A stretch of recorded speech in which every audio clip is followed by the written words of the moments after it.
혹시 이 자리에 계신 분들 가운데서 첫째로 태어난 분들이 계십니까?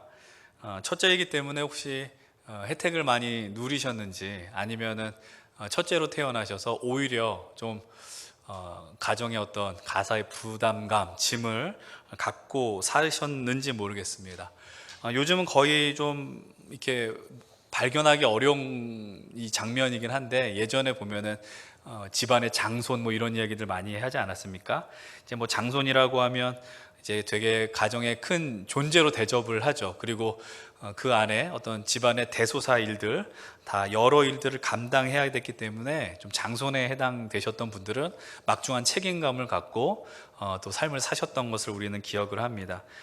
요즘과 같이 자녀들을 많이 낳지 않는 시대 속에는 이런 좀 장손의 개념이 오히려 좀 많이 희박해진 것 같아요. 그리고 아들만 고집했던 그런 분위기들도 이제는 아들 낳으면은 좀 좌절하는 분들이 점점 생겨나는 시대가 됐어요. 딸 낳았다 그러면 좋아하는 그런 시대가 됐죠. 오늘 우리가 함께 나눌 이 말씀 가운데서도 제가 방금 말씀드린 첫째에 대한 이야기들이 상당히 많이 나옵니다. 첫째가 중요하냐, 얼마나 중요한지 하나님께서 그 소유권을 주장하는 장면이 등장을 합니다. 오늘 우리가 선택한 2절의 말씀인데, 우리 2절의 말씀을 한번 좀 같이 읽어볼까요? 오늘 13장 2절 읽겠습니다. 시작.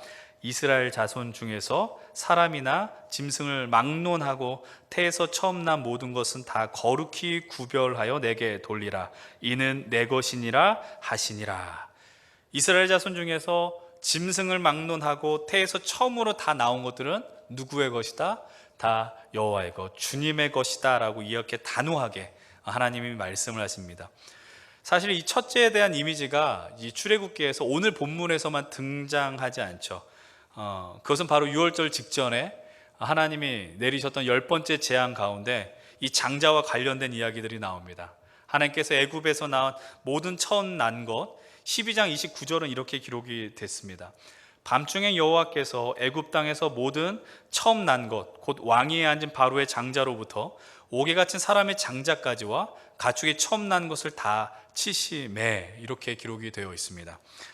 결국 10번째 재앙에 이르러서요, 바로가 이스라엘을 애굽에서 보내게 되죠. 얼마나 마음이 어려웠으면 그들을 내쫓았다, 급하게 내보냈다라는 표현이 성경에서는 기록이 되어 있습니다. 이 10번째 재앙 이후에 하나님께서 이 유월절과 무교절 규례에 대해서 말씀을 하십니다. 우리가 바로 직전 2주의 시간 동안에 유월절과 무교절에 담긴 의미를 살펴봤습니다. 유월절과 무교절 통해서 하나님의 구원의 역사하심, 그 역사의 의미가 얼마나 드러나 있느냐를 이야기했고, 또 우리가 지난주 말씀을 통해서 하나님 이 절기들을 통해서 우리들은 하나님을 기억하는 공동체가 되어야 된다라는 말씀을 나눴습니다. 하나님께서 오늘 또 13장에 이르러서 또 이 유월절, 무교절에 대한 의미를 말씀을 해주십니다. 좀 심하다 싶을 정도로 반복해서 말씀을 하세요. 이 시간들이 참 중요하기 때문에 하나님이 말씀하시진 않았나라는 생각을 해봅니다. 그런데 오늘 본문 속에서는 하나님의 유월절, 무교절과 관련돼서 전에 이야기하던 내용을 언급하십니다. 방금 말씀드렸었던 바로 처음 난 모든 것이 다 여호와의 것이다 라고 말씀하십니다. 그냥 처음 난 것은 나의 것, 이것이 아니라 뭐라고 말씀하시느냐? 거룩히 구별하여 지켜 돌려라, 내게 바쳐라 라고 말씀하십니다. 방금 처음에 우리가 말씀드렸던 것처럼 우리 민족은 참 첫째에 대한 의미가 큰 민족이었는데, 사실 우리 민족만이 아니라 동양권 문화들이 다 그렇지 않습니까? 첫째의 의미가 히브리 민족에게도 상당히 중요했습니다. 성경에서도 많이 나오는 개념이 바로 이 첫째에 대한 이야기들이죠. 집안의 기업, 유산을 물려받는 부분들이 등장을 합니다. 흔히 그것을 우리는 장자권이라고 이야기해요. 장자가 누리는 그 복을 누리고 싶어서 야곱이 형 에서를 속이는 장면이 창세기에 등장합니다. 그 이야기는 너무나도 유명하죠. 그리고 또한 첫째를 하나님께 바치는 내용을 우리가 기억하는 것은 어디냐 하면 바로 그 유명한 사무엘의 어머니, 그리고 엘가나의 아내인 한나가 하나님 앞에 드렸던 기도를 통해서도 우리는 떠올릴 수 있습니다. 당시 아이가 없었던 한나가 하나님께 간절히 기도했었던 내용이 무엇인지 기억하십니까? 하나님, 제게 아이를 주시면 이 아이를 하나님께 바치며 머리에 삭도를 대지 않겠습니다 라는 소원 기도를 한나가 드렸었어요. 그리고 정말 한나는 사무엘이 젖을 떼자마자 성전으로 보내게 되어 있으면 보냈지요. 그래서 엘리 제사장 밑에서 성장한 것을 우리들은 기억을 합니다. 이런 본문을 토대로 우리들은 흔히 이렇게 접근할 때가 있어요. 믿음의 가정에서 첫째로 태어난 사람들의 경우 꼭 목회자가 아니지만 하나님 앞에 무언가 드려져야 하는 인물로 키워져야 하는 것은 아니냐, 그런 마음을 품었던 분들이 분명 계실지도 모르겠습니다. 여러분들, 근데 하나님께서 첫째를 이 돌리라는 말씀의 의미가 그들을 어떤 교회 리더십으로 목회자로 키워야 한다라는 의미로 말씀하신 것이겠어요? 오늘 본문의 의미 속에서 우리가 중점적으로 기억해야 되는 건 바로 이것입니다. 하나님의 소유권입니다. 하나님의 권리에 대한 부분인데요, 11절 이하의 말씀 속에서도 하나님은 또 반복해서 말씀하십니다. 제가 11절과 12절을 읽겠습니다. 여호와께서 너와 내 조상에게 맹세하신 대로 너를 가나안 사람의 땅에 인도하시고 그 땅을 내게 주시거든 너는 태에서 처음 난 모든 것과 내게 있는 가축의 태에서 처음 난 것을 다 구별하여 여호와께 돌리라. 수컷은 여호와의 것이니라. 이렇게 말씀하십니다. 이 구절에서 하나님께서 특정한 때를 말씀하십니다. 그때는 바로 이스라엘 백성들이 하나님이 약속하신 그 땅 가나안에 들어가게 될 때 너희들이 처음 난 것, 사람과 가축의 처음 난 것을 구별하여 드려라 라고 명령을 하십니다. 근데 하나님께서 막무가내로 바쳐라 드려라 라고 이야기하지 않음을 우리는 기억해야 합니다. 하나님께서는 그들의 상황을 기억하시고 외면하지 않고 배려해 주셨다는 거예요. 13절 전반부의 말씀 이렇게 이야기합니다. 나귀의 첫 새끼는 다 어린 양으로 대속할 것이요 라고 말합니다. 여러분, 나귀의 경우에는 첫 새끼를 바치지 말고 어린 양으로 대체해서 바쳐라 이렇게 말씀을 하시는데요, 왜 그럴까요? 양이 너무나도 귀한 존재이기 때문에 이렇게 말씀하셨겠습니까? 그냥 복잡하게 생각할 것 없이요, 간단합니다. 나귀가 되게 유용하기 때문이에요. 이들의 생활하기에 있어서. 왜냐하면 나귀를 통해서 짐을 싣기도 하고 이동 수단도 되는 거예요. 그래서 하나님이 이 나귀를 바치는 대신에 어린 양을 대신해서 바쳐라라고 명령을 하십니다. 여러분들, 사실 이스라엘을 향해서 하나님께서 너희들 처음 난 것을 다 바쳐야 해 라고 말씀하셨는데 이것이 실제로 이루어지지 않았다는 걸 여러분들 아십니까? 실제로 이스라엘이 처음 난 것들은 바쳐지지 않았습니다. 그럼 하나님께서 마치 공수표를 던지신 것일까요? 오늘 우리는 이 본문을 단순히 하나님께서 첫째의 존재를, 장자들을 소중히 여겨서 아니면 또는 비범한 존재들로 여겨서 말씀하신 것이 아니다라는 것을 기억해야 합니다. 이 말씀에 담긴 하나님의 본심, 마음을 우리는 오늘 이 자리에서 나누셔야 한다라는 것이죠. 이스라엘의 장자들은 방금 말씀드린 것처럼 하나님께 드려지지 않았습니다. 여러분, 그렇다면 하나님께 드려진 자들은 누구이겠습니까? 이들을 대신해서 드려진 자들이 있어요. 우리가 잠시 시선을 돌려서 민수기 말씀을 함께 좀 읽으면 좋겠습니다. 먼저 민수기 3장 40절로 41절과 44절과 45절 이 네 구절인데 화면에 그 말씀을 함께 읽어보겠습니다. 40절부터의 말씀 시작.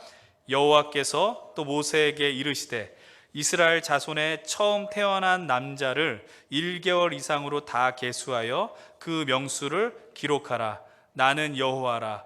이스라엘 자손 중 모든 처음 태어난 자 대신에 레위인을 내게 돌리고 또 이스라엘 자손의 가축 중 모든 처음 태어난 것 대신에 레위인의 가축을 내게 돌리라. 44절과 45절 시작.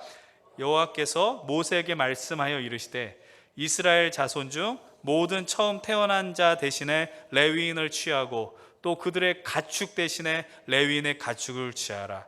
레위인은 내 것이라. 나는 여호와니라. 우리가 레위인들이 땅을 받지 못했고 성막 회막 공사를 했다라는 것을 아마 기억하실 겁니다. 여러분, 민수기는 이스라엘이 출애굽기 이제 우리가 앞으로 볼 말씀이죠. 19장에서 이제 딱 시내 광야, 시내 산에 도달하게 된 이후 그들이 이제 거기서 장막을 치고 그 자리에서 성막과 율법의 계시를 받게 됩니다. 그리고 그들이 드려야 하는 제사의 내용, 번제로부터 화목제사, 그리고 그들의 생활 규례에 대한 내용들 레위기 말씀을 통해서 받게 되고요. 이제 그 시내 광야에서 1년 정도의 생활을 정리한 다음에 그들은 비로소 이동할 수 있게 됩니다. 그때 이동하는 그 자리가 언제 등장하냐? 바로 민수기 9장 10장에 등장합니다. 그래서 출애굽기 19장부터 민수기 10장까지는 시내 광야에서 변함없이 머물러 있다는 것을 우리들은 기억하셔야 됩니다. 그들이 가나안으로 이동하기 전에 그래서 해야 하는 작업들이 있었는데 그것이 무엇이냐면 바로 각 지파별로 인구수를 파악하는 겁니다. 그래서 여러분들 이 민수기 단어 자체가 백성들의 숫자라는 의미 아니겠어요? 그리고 이 민수기가 영어 이름으로는 넘버스라고 이야기를 하죠. 숫자를 파악한 다음에 가나안 땅에 이동하는 겁니다. 파악한 이유는 간단합니다. 그들에게 땅을 나눠줘야 되는데 그 인구 숫자의 규모에 따라서 땅을 분배해야 됐기 때문이죠. 여러분들 모세오경을 읽으실 때요, 이 흐름을 이해하지 못하고 그냥 읽게 되시면은 전혀 엉뚱한 관점으로 이해하시게 되는 겁니다. 근데 여러분, 그때 하나님께서 어떤 말씀을 하시느냐 하면 이스라엘의 처음 난 자들을 드려져야 되는데 실질적으로는 그게 불가능하다라는 거죠. 하나님의 말씀인데 불가능한 게 있겠습니까? 아닙니다. 그러나 하나님께서는 그들로 하여금 바치라고 했는데, 바친다라는 것은 우리가 쉽게 생각하면 사람이 죽어져야 하는 인신제사를 드리라는 것인가? 하나님 그 인신제사를 너무나도 싫어하셨거든요. 그래서 하나님이 대신 내놓은 방법이 무엇이냐면 레위 지파를 모든 지파에 처음 난 것들을 대신하게 하셨다라는 거예요. 그래서 레위인들을 뭐라고 이야기하시냐? 레위인이 다 내 것이다 라고 말씀하십니다. 레위인들은 이스라엘 장자들을 대신해야 되는 이유는 무엇일까요? 이제 그 내용 역시 민수기의 8장의 말씀에 등장하게 됩니다. 민수기 8장 14절로부터 우리 18절까지의 말씀인데요, 우리 함께 역시 화면에 있는 말씀 보시면서 저와 여러분들 한번 좀 교독할 수 있었으면 좋겠습니다. 민수기 8장 14절로부터 18절까지의 말씀, 제가 먼저 14절 읽겠습니다. 너는 이같이 이스라엘 자손 중에서 레위인을 구별하라. 그리하면 그들이 내게 속할 것이라. 유제로 드린 후에 그들이 회막에 들어가서 봉사할 것이니라. 그들은 이스라엘 자손 중에서 내게 온전히 드린 바 된 자라. 이스라엘 자손 중 모든 초태생 곧 모든 처음 태어난 자들 대신 내가 그들을 취하였나니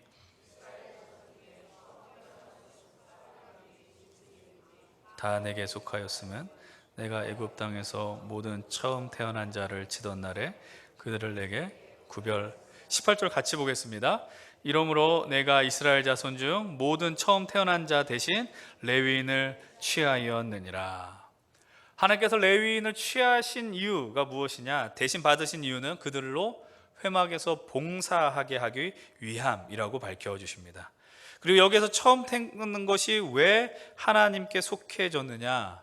오늘 우리가 선택한 출애굽기 말씀에도 등장하지만 또 여기서도 반복해서 말씀을 드리는 것 17절의 말씀과 같이 너희들이 애굽 땅에서 10번째 재앙, 그것이 임했던 날, 내가 처음 태어나던 자를 치던 날 이스라엘은 구별되었다라고 말씀하십니다. 내가 애굽에서 처음 난 자들을 쳤을 때 너희들은 패스오버, 유월절의 은혜를 경험했다라고 친히 말씀하시죠. 그리고 이 첫 번째 태어난 자들을 대신하여 레위인들이 하나님께 대신 드려졌다라는 것을 우리 민수기 말씀을 통해서 확실하게 확인하게 됩니다. 그렇다면 이 첫째를 드려야 하는 이스라엘 백성들의 의무, 책무는 다 끝난 것입니까? 레위인들이 하나님 앞에 드려졌으니 보통 이스라엘 사람들의 첫째는 더 이상은 안 드려도 되느냐라는 것이죠.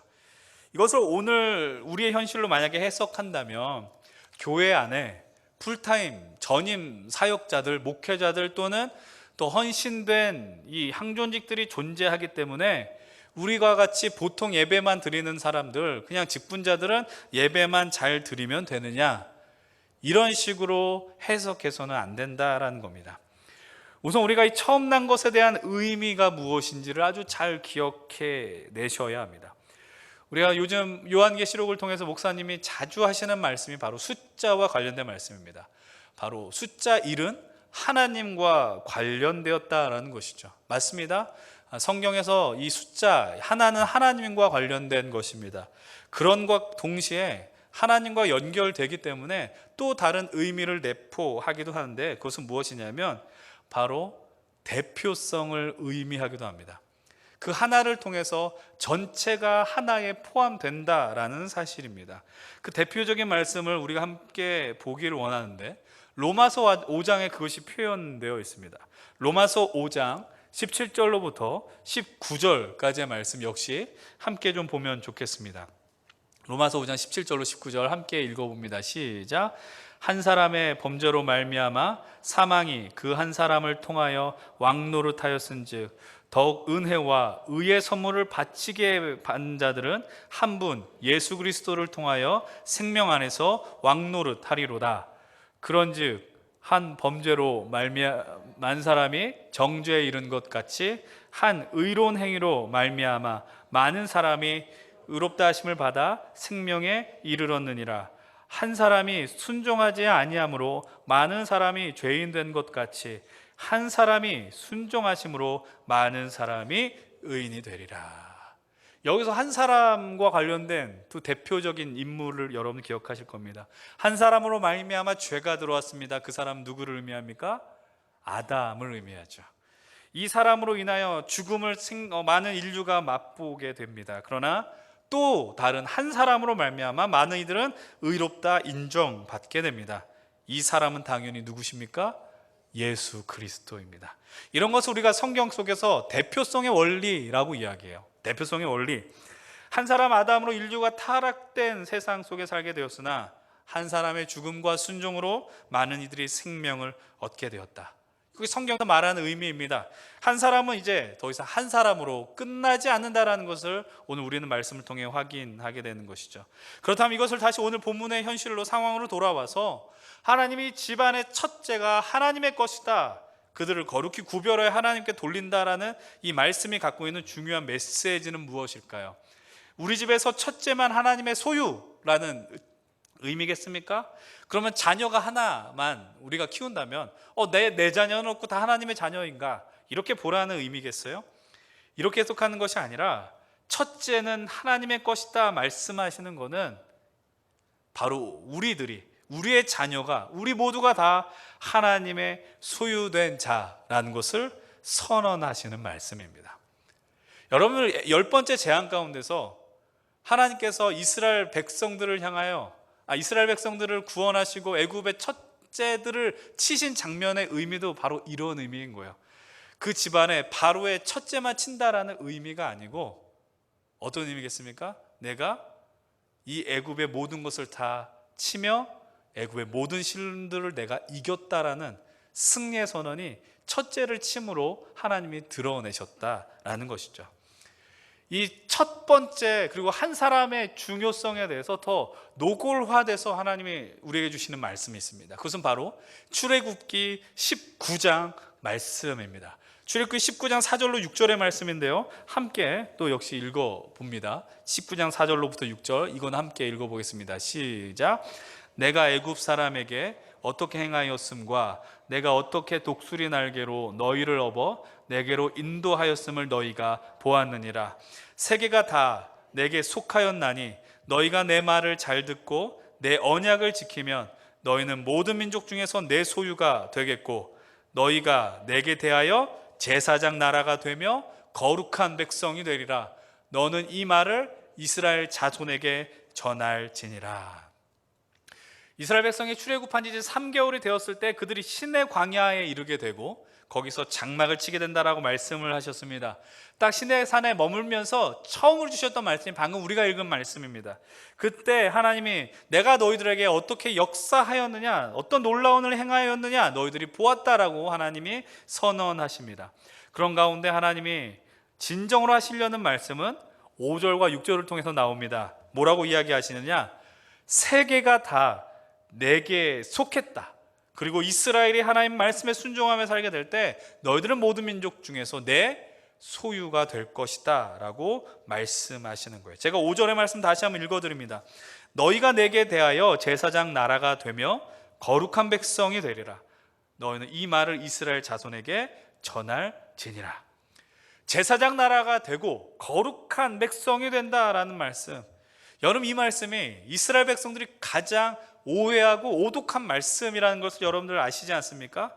바로 하나님께서 선택한 백성, 선민 사상이라고 우리가 흔히 이야기를 하는데, 그들은 이렇게 생각하는 거죠. 하나님이 우리를 택하셔서 우리들은 다른 이들과 다른 아주 특별한 민족이야. 맞습니다. 특별합니다. 근데 그 특별하기 때문에 하나님이 우리만 구원하셨고 우리만 사랑하시고 라고 그들은 이해했다라는 것이죠.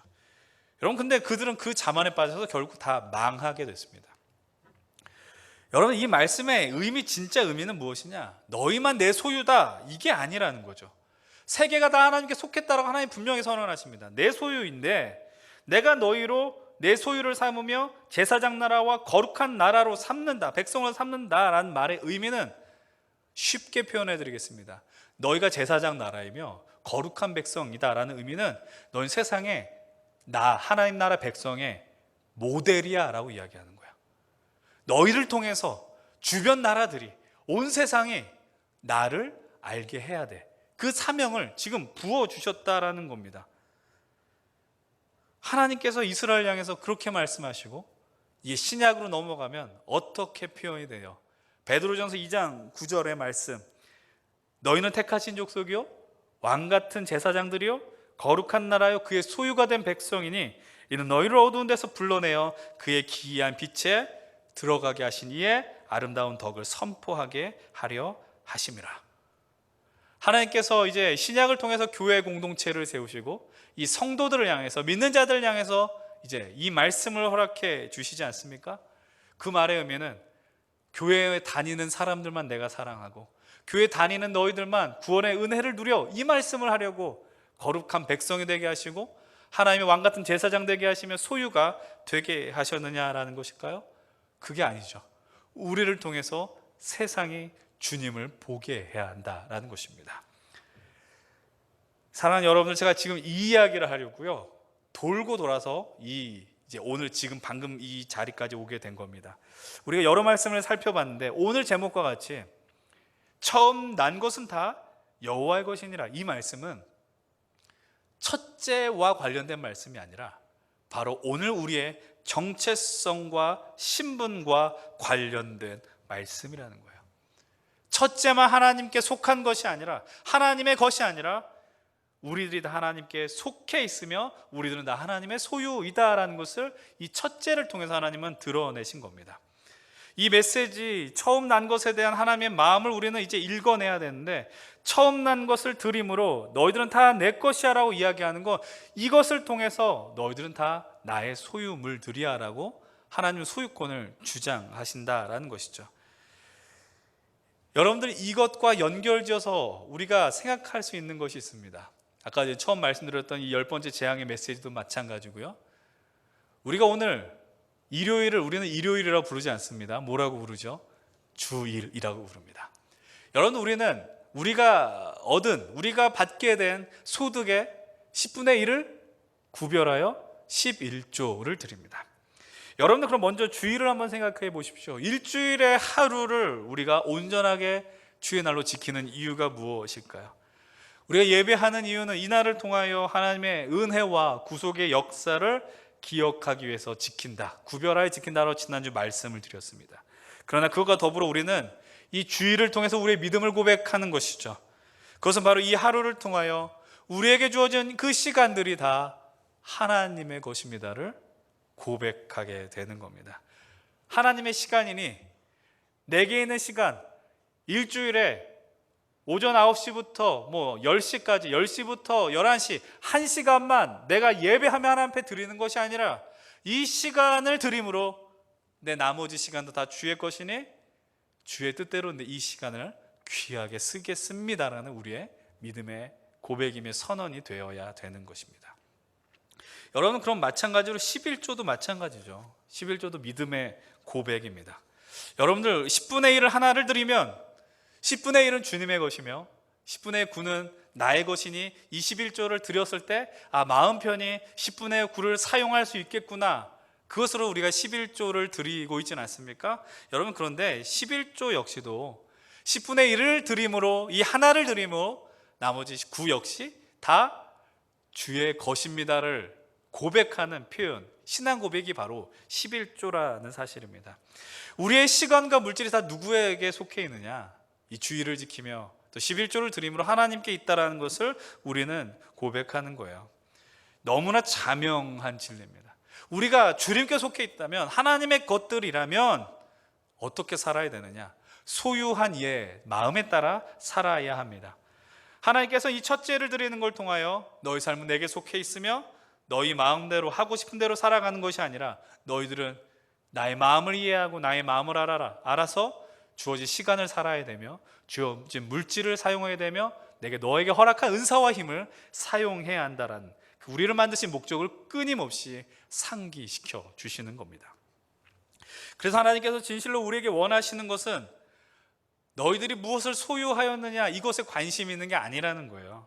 이 부분에 관심이 있는 게 아니라 네가 어떤 존재인지 그것을 분명하게 인식하고 살아가느냐, 그것에 하나님은 더 집중하고 포커스를 맞추고 살아가고 있다는 겁니다. 그 영성신학자인 그 토머스 머튼의 유명한 고백을 여러분 아마 들어보셨을 것입니다.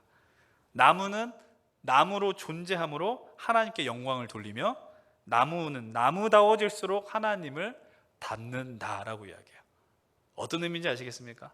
나무가 너무 예뻐야 되며 열매를 당연히 열매를 맺어야 되는 나무는 맺어야 되겠지만, 나무는 그저 나무로 존재함으로 하나님께 영광을 돌린다. 이것을 오늘 우리로 표현한 이건 아니겠어요? 하나님 나라를 살아가고 하나님의 소유된 백성으로 너희들이 그 삶을 살아가고 있느냐, 그것에 하나님이 더 많은 관심을 갖고 있다는 거예요. 우리가 11조를 더 많이 드리고 교회에서 더 많은 시간을 쏟고 왜 포커스를 맞추는 게 아니라 그 시간과 물질과 너의 그 존재가 누구의 것인지를 너희들은 알고 있느냐, 그것에 하나님은 더 많은 마음을 갖고 계신다라는 겁니다. 제가 드리는 이 말씀을 여러분 모르는 거라고 저는 생각하지 않습니다. 많이 들으셨고 많이 믿음의 고백들을 하셨을 겁니다. 그런데 우리는 이 나름대로 이것을 해석해서 초태생에 대한 부분, 처음 난 것을 드리는 것에 대해서 이렇게 해석합니다. 처음 난 것이 바로 내가 가진 가장 좋은 것을 드리는 것으로도 이해하기도 했습니다. 그 마음이 틀린 생각이냐? 그렇지 않다라는 거예요. 여러분, 우리가 하나님께 최상의 것을 드리는 것, 그것은 정말 귀한 일이며 우리 그것을 예배라고 이야기합니다. 영어로 예배를 워십이라고 이야기하죠. 근데 그 워십의 그 단어가 합쳐지는 거 아닙니까? 내가 갖고 있는 최고의 가치를 하나님께 드리는 게 바로 워십이라는 거예요. 그리고 또 예전에 히말라야 수유바이처라는 책을 쓰신 강원희 선교사님이 이런 이야기를 하시거든요. 여러분들, 그분이 49세 때에 그 직업이 의사셨는데 그때 이제 히말라야, 네팔 이 선교사로 떠나기를 이렇게 결단하셨습니다. 근데 그때 쓰셨던 표현이 뭐냐면 딱 이거였어요. 하나님께 내가 내 인생을 드리고 싶은데 내 머리랑 꼬리를 드리는 게 아니라 내 몸통을 드리고 싶습니다. 그래서 의사 은퇴할 때까지 기다리지 않고, 그분은 그때도 늦었다고 생각하시는데 50이 되기 전에 내가 내 인생을 하나님 앞에 헌신하겠습니다. 그래서 선교지로 나아가셨다라는 거죠. 이런 심정으로 나가시는 분들은 너무나도 귀한 것 아니겠어요? 내게 있는 가장 좋은 것을 하나님 앞에 드린다. 근데 여러분들, 그것이 문제가 아니고 우리에게 문제는 다른 것이 있습니다. 하나님께 내가 최상의 것을 드린다라고 이야기해요. 내가 최선을 다해서 예배드리고 최선을 다해서 물질을 드리는데, 그러는 가운데 나도 모르게 우리 마음 가운데 올라오는 것들, 마음이 존재한다는 겁니다. 그것은 내가 바로 가장 좋은 것, 초태생을 드릴 때 하나님께서도 더 좋은 것을 내게 주시지 않겠느냐라는 마음이에요. 초태생을 드리는 이유는 나는 주님의 것입니다, 나는 주의 소유된 백성입니다, 이 정체성을 고백하는 건데, 그게 아니라 하나님하고 거래하고 싶은 마음이 우리 안에 막 불쑥불쑥 올라오는 겁니다. 저는 이것을 초태생 거래라고 표현하고 싶어요.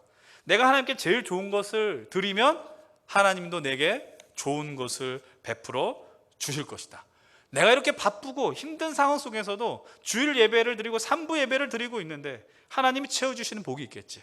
내가 11조로 꼬박꼬박 드리고 있으니 분명 내 연봉 수입을 조금씩은 확대시켜 주시겠지 라는 마음으로 우리가 조금은 마음을 갖고 나아간다라는 거죠.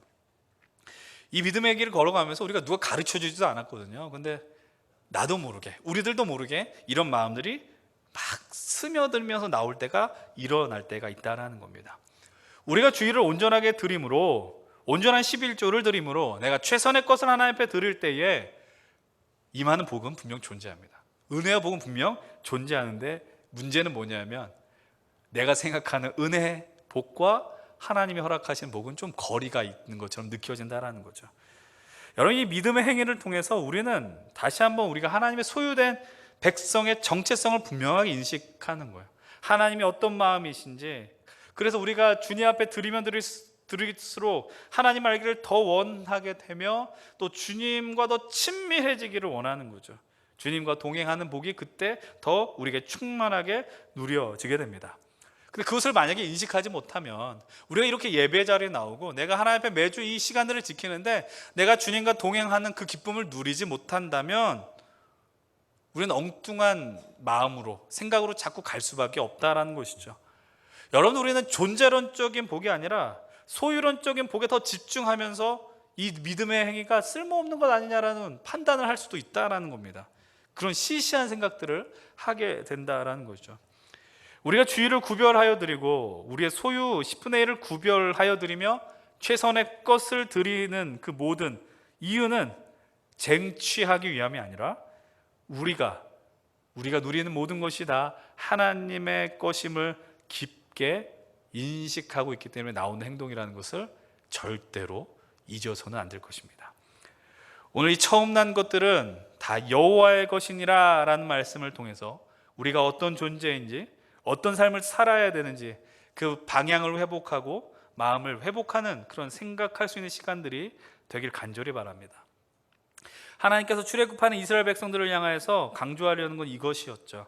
너희들이 400년의 시간 동안 바로를 신으로 알고 그리고 그들의 소유물과 같은 비참한 삶을 살았지만 이제 너희는 나로 인하여 새로운 존재가 되었다, 피조물이 되었다라는 것을 인식하라라고 말씀하십니다.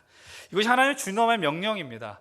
그렇기 때문에 우리가 그리스도 안에 있게 될 때 새로운 피조물이 되며 새로운 생명을 얻게 되는 것과 동일한 이치인 것이죠. 여러분들, 하나님께서 우리에게 베푸신 그 은혜가 있다라는 것, 우리는 이 말씀을 통해서 다시 한번 확인하셔야 됩니다. 마지막으로 한 가지 말씀을 나누며 이제 말씀을 정리하려고 합니다.